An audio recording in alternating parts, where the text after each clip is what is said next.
Si je m'en viens maintenant directement dans l'optique qu'on voulait aller, c'est au niveau de l'impartition de la gestion des ventes. L'impartition, c'est de faire en sorte que la PME, l'entreprise, peut compter sur un directeur des ventes d'expérience et qui, lui, partage son temps à travers diverses entreprises. L'impartition dans le domaine des ventes est peut-être un peu plus nouvelle, mais c'est quelque chose qu'on voit depuis plusieurs années en informatique et en comptabilité. Vous savez, en gestion de réseau informatique, une entreprise qui a 15-20 postes de travail, gérer un réseau, ce n'est pas un poste à temps plein. C'est pour ça qu'on va aller avec des firmes externes qui vont venir à l'occasion s'occuper du réseau informatique. Dans le domaine des ventes, en gestion de vente, c'est le même modèle qu'on réplique, où est-ce qu'on peut avoir un directeur des ventes qui, lui, va venir quelques jours par semaine ou par mois s'occuper de l'équipe des ventes, comme on le fait en informatique, encore une fois, et en comptabilité. Un directeur des ventes qui est dans le mode impartition, c'est souvent quelqu'un avec l'expérience, qui a du vécu et qui a été habitué de travailler avec des équipes des ventes dans divers contextes différents. Et un directeur des ventes en impartition, c'est quelqu'un qui a un mandat clair, à court, moyen et long terme. Pour moi, un mandat clair à court terme, c'est parce que j'ai une équipe de vente, on a 5 ou 6 représentants, un directeur des ventes, puis on veut faire un coaching. On veut aider le directeur des ventes à être plus performant. Ou ça peut être parce qu'on veut restructurer l'équipe des ventes. On se questionne à savoir, est-ce que je vais avoir des ventes internes, externes, télémarketing, comment je structure mon équipe? Et des mandats à long terme, ça peut être parce qu'on va avoir quelqu'un en impartition pendant quelques jours par semaine ou par mois et qui va être là pendant quelques années. Au niveau des forces et faiblesses, j'ai fait les forces et faiblesses des 2 modèles de directeur des ventes. Donc, c'est tout à fait équitable que je fasse ça pour le mode en impartition. Au niveau des forces, c'est évident si l'entreprise va chercher un directeur des ventes d'expérience qui fait de la consultation et qui est en mode impartition, c'est quelqu'un qui a de l'expérience 1 et qui a vécu différents contextes d'entreprise. Souvent, c'est une personne qui a travaillé dans la grande entreprise et qui a vu comment mettre en place des processus. Il a changé des processus ou il en a adapté. Donc, il a l'habitude ou du moins l'expérience pour mettre ces choses-là en place. Souvent, ça peut être un consultant qui est là par choix ou aujourd'hui, de plus en plus, on peut voir des consultants qui sont là parce que c'est des gens qui arrivent à la semi-retraite. Ils ne veulent pas arrêter, mais il y a encore du temps et de l'énergie et ils veulent faire de l'impartition en entreprise.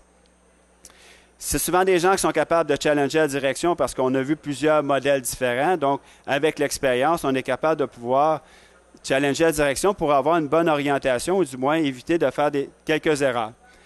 Souvent, on connaît les différents systèmes de gestion. Moi, personnellement, si vous voulez me parler de logiciel CRM, j'ai travaillé avec Hack, j'ai travaillé avec Sugar, j'ai travaillé avec Salesforce, Microsoft Dynamics. Donc, souvent, on est habitué à travailler avec divers types de logiciels de gestion. Et finalement, c'est des gens qui savent quoi faire pour atteindre les objectifs. Je vais reprendre mon exemple. J'ai été 15 ans directeur des ventes. J'ai eu une belle carrière de directeur des ventes, mais ça serait faux de vous dire qu'il y a eu des années, c'était toujours facile. Oui, j'ai eu des années qui étaient difficiles et j'ai eu des mois qui ont été difficiles où mon équipe n'atteignait pas les résultats. Sauf que j'ai vécu des moments difficiles et j'ai aussi fait des actions pour faire en sorte qu'on a rétabli la situation.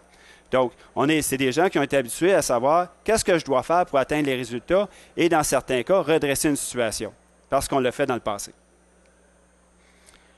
Au niveau d'autres forces, bon coach au niveau des représentants. Si je reprends mon exemple, moi, pendant 5 ans, 3 jours par semaine, j'étais sur la route avec des représentants et un de mes travaux était de m'assurer que mes représentants adaptaient la formation qu'on leur avait donnée.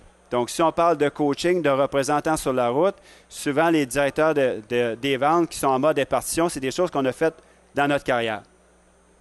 Processus décisionnel plus rapide, c'est sûr que si on a de l'expérience et on a vu divers contextes, ça nous permet de prendre des décisions beaucoup plus rapidement. Et finalement, un réseau de contacts établi. C'est évident que si je reprends mon exemple, j'arrive en entreprise, ça fait 20 ans que je suis sur le marché des ventes. Si vous me parlez de logiciel CRM, qui on devrait aller chercher pour faire une implantation, j'ai un réseau. Si on recherche des représentants, j'ai déjà des gens qui m'aident à faire de la recherche de représentants.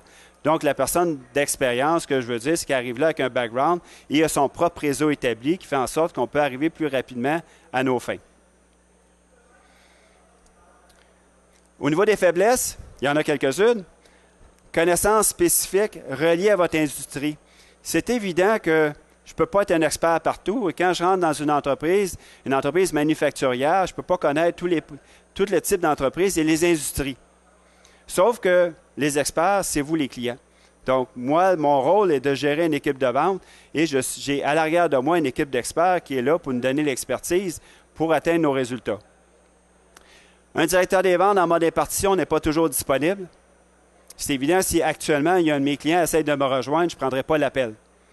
Donc, le client, il doit savoir qu'à l'occasion, le directeur des ventes en mode impartition, il y a des contextes qu'on ne peut pas le rejoindre. C'est tout à fait normal. Un directeur des ventes en mode impartition coûte plus cher par jour, sauf qu'on n'est pas là tout le temps, contrairement à un employé à temps plein. Donc, si on regarde à la fin de l'année, un directeur des ventes en mode impartition versus un employé à temps plein, c'est aussi rentable. Sauf que le directeur des ventes en mode impartition arrive là avec une expérience et on atteint plus rapidement nos résultats.